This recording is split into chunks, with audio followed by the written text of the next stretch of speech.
everybody, good morning and welcome back. We are on the downward slope to the finish line at the moment.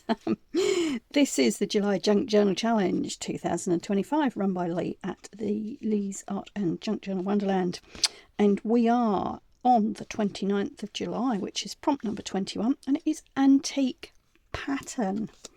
Now you may see a pile of rubbish on my desk, but actually it's not. This is something pretty special, and I'm going to try and lift this up and show you. I'm being really careful because this is really delicate. Now, can you, on the camera, can you pick up this? Oh, yes, you can. This pattern here, and again on the corner here, and there's a bit more over here. And I don't know whether you can see these little bits of colour that are left form parts of what was a patterned wallpaper. Now I have this piece and I have this piece here.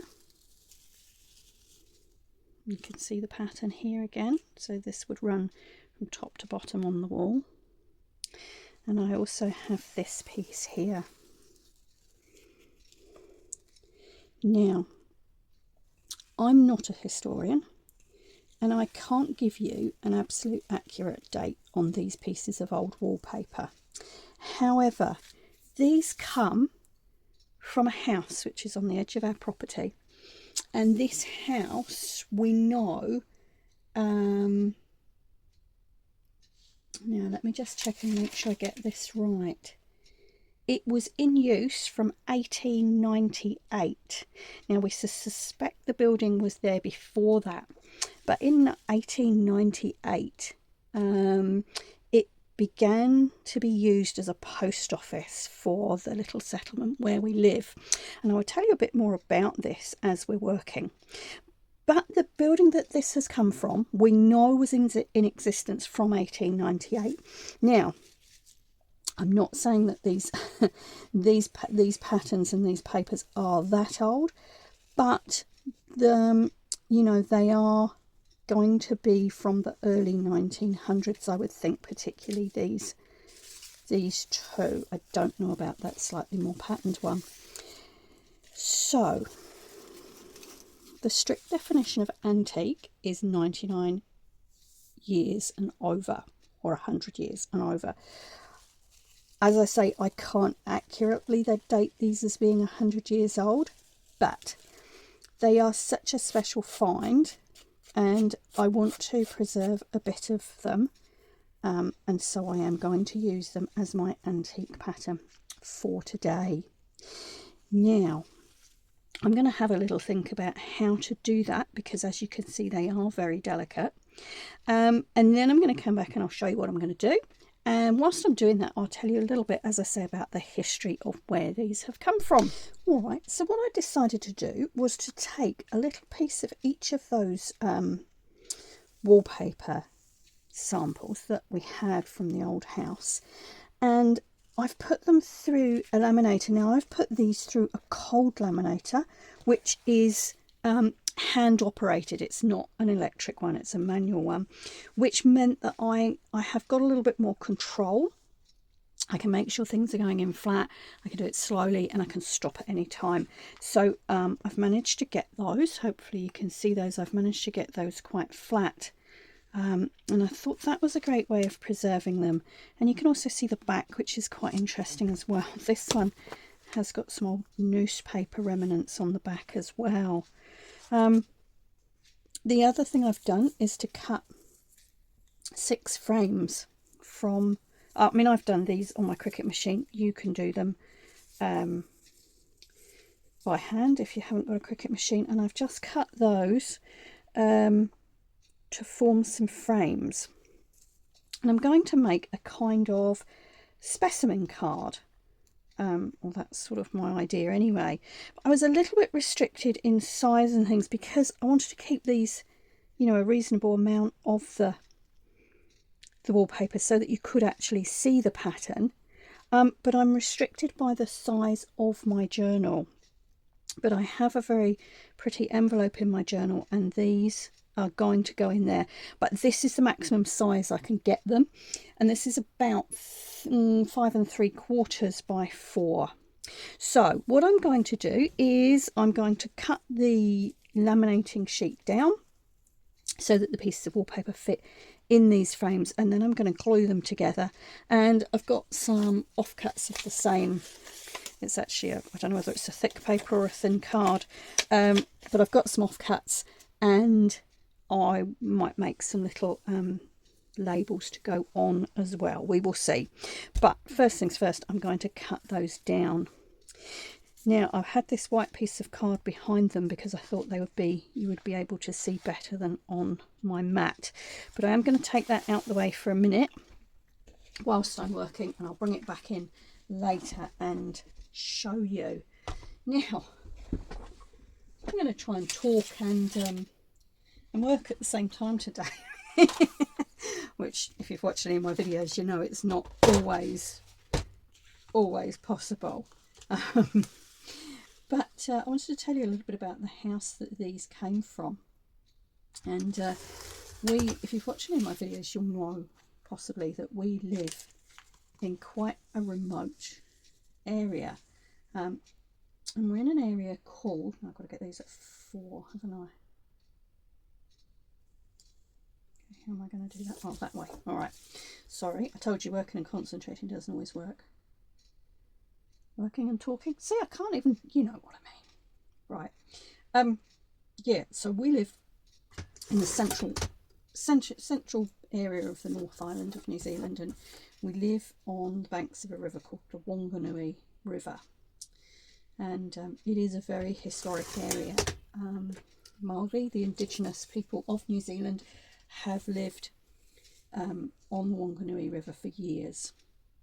And the first missionaries came up this area in around the 1840s. And the river is actually the longest navigable river in New Zealand. And it had been used by Māori for years with canoes to get into the sort of the hinterland of the Wanganui area. But anyway, the first missionaries sort of started coming up into the river area in about the 1840s, and visiting all the little established settlements along the river. And sorry,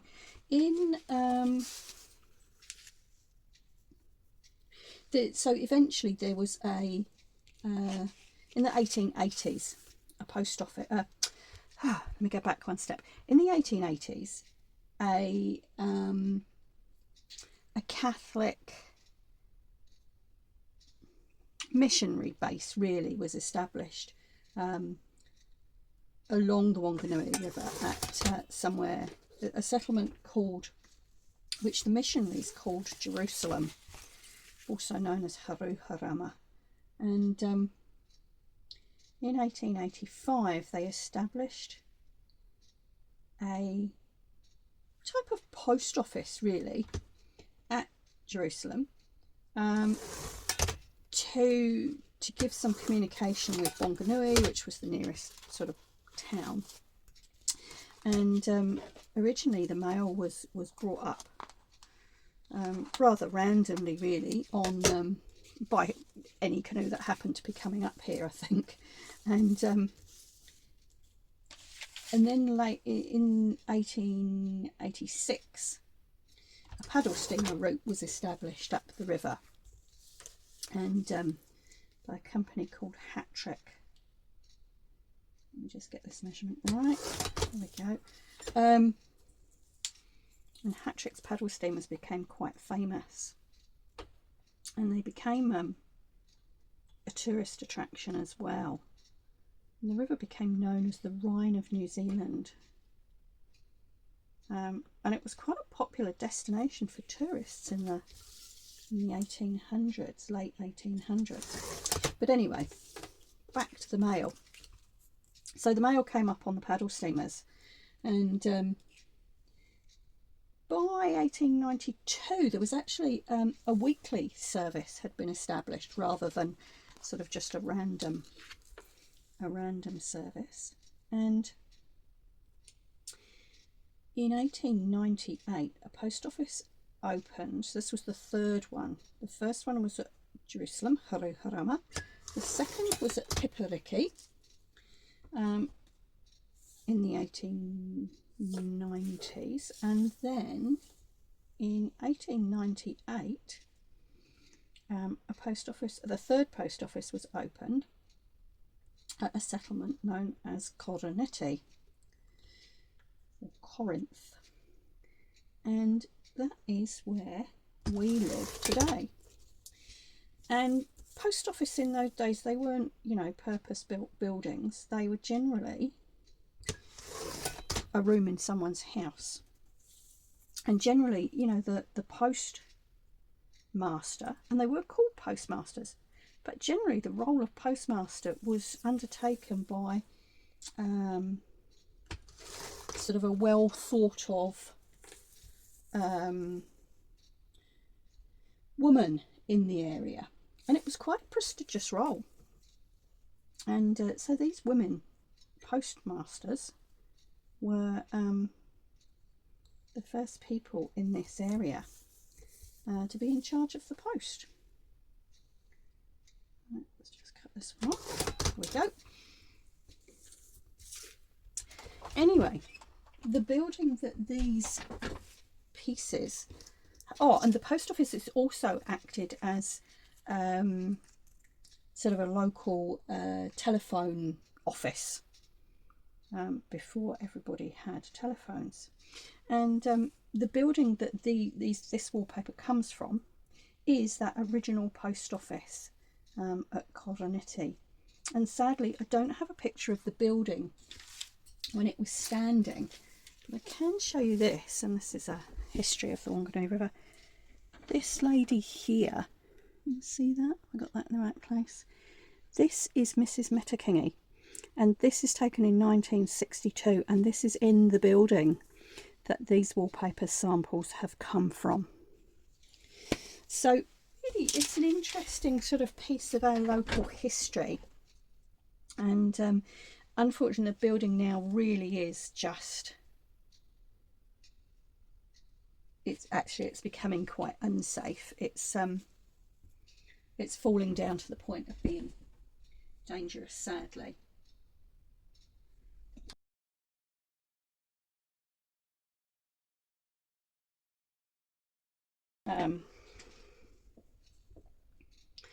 But we were over there the other day, and we found these bits of wallpaper, and I thought actually it would be really lovely to be able to preserve some of this history.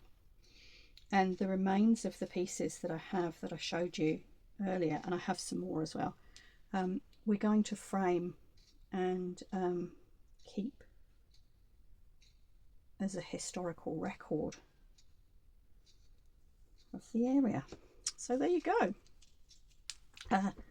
So this is our antique pattern of the day. Now you can see what I'm doing here, other than making a mess, is I'm literally going to glue one of these frames on one side and one on the other. So I'm going to sandwich these laminated pieces in between, and then I will just trim around because the corners on these are rounded, and so I will trim off the corners of the laminate. All right, so I'm going to stop talking. I'm going to get on with that, and I'll come back when that's finished. All right, so as you can see, I've popped those frames around. I like those. So they're a little bit like specimen cards, but I don't know. For me, it's just a nice way of preserving these things. So let's put that to one side for a moment. I've got these offcuts from the same paper that the frame's made of, and I've got some label stamps here. Let's have a look. I think I'm going to do a few different ones and we'll see what works, I think. yeah, so the post offices. Yeah, before I start rabbiting, I'm going to move this mat because it's a little bit textured and it makes my stamps go funny. Right. Yeah, the post offices were really a lifeline for the people who lived up the river here, because the road that runs along the side of the river didn't come in until the 1930s, so there really wasn't much much in the way of transport links. There wasn't much in the way of communicating with other people until these post offices came in. And it's my understanding that they were used as a bit of a depot for other goods to be dropped off that had been perhaps ordered from town, you know, sugar or flour, things like that. And so they became quite little community hubs, really. And as the telephone lines came in, the post office was the first place to get the telephone.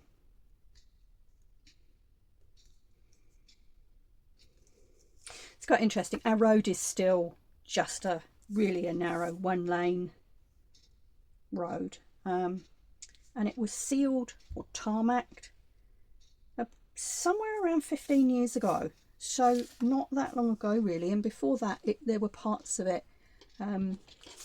which were still gravel, which is not that unusual in rural New Zealand. But it can be quite a big tourist area here. Right, do I want any of those others? Will that all fit? Not really. Okay. I'll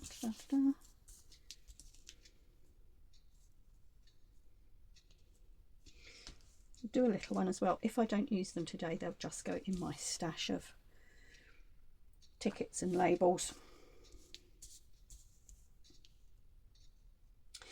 If you're visiting New Zealand for any reason and you happen to be in the North Island and you come to Wanganui, you can still experience the old paddle steamers. I'll find you a picture.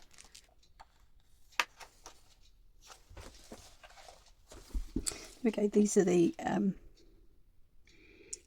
old adverts for the paddle steamers that used to come up the river.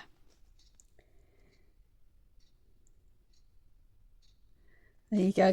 And so they've restored a couple of them, and they're now used as like tourist rides. So you can still experience coming part way. They don't come right up here now, but part way you can do a trip on the river, and it's really lovely. It's a great way to see the river. Right, I'm just going to cut these out, and then I'll make a decision as to what I'm doing with them.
so this is the envelope in my journal that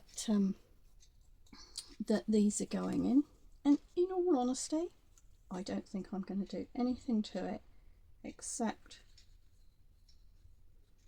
I am going to pop this on here. Oh, actually, before that dries, hold on, I'd seen this somewhere.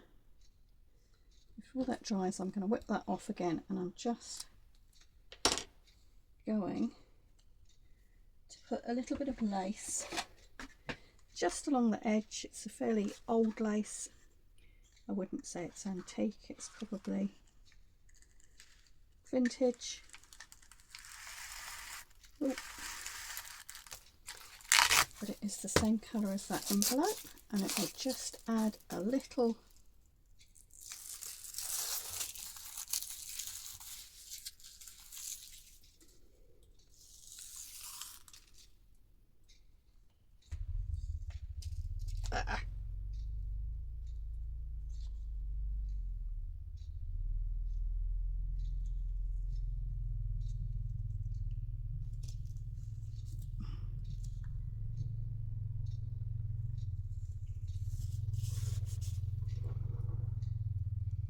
put a little bit more glue on there. This glue dries quite quickly actually. Not quicker than I thought, obviously. Right, let's put that back on there, over the top of the lace this time. And I'm just going to trim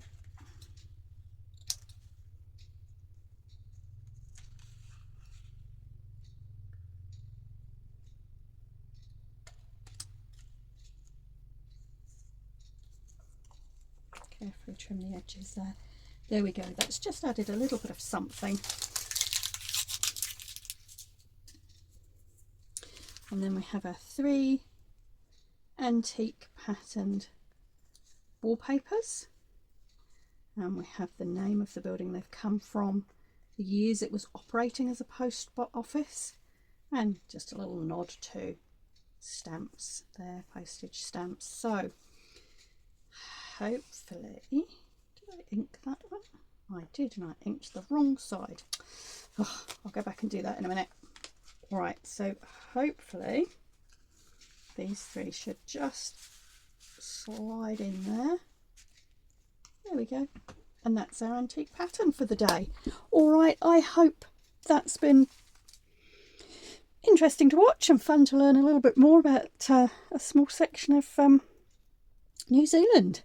For now, that's all from me. I will be back tomorrow. It's a penultimate day tomorrow, and we have the prompt of ticket.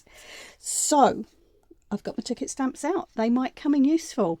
All right, stay safe guys, have a lovely day, and I will see you tomorrow.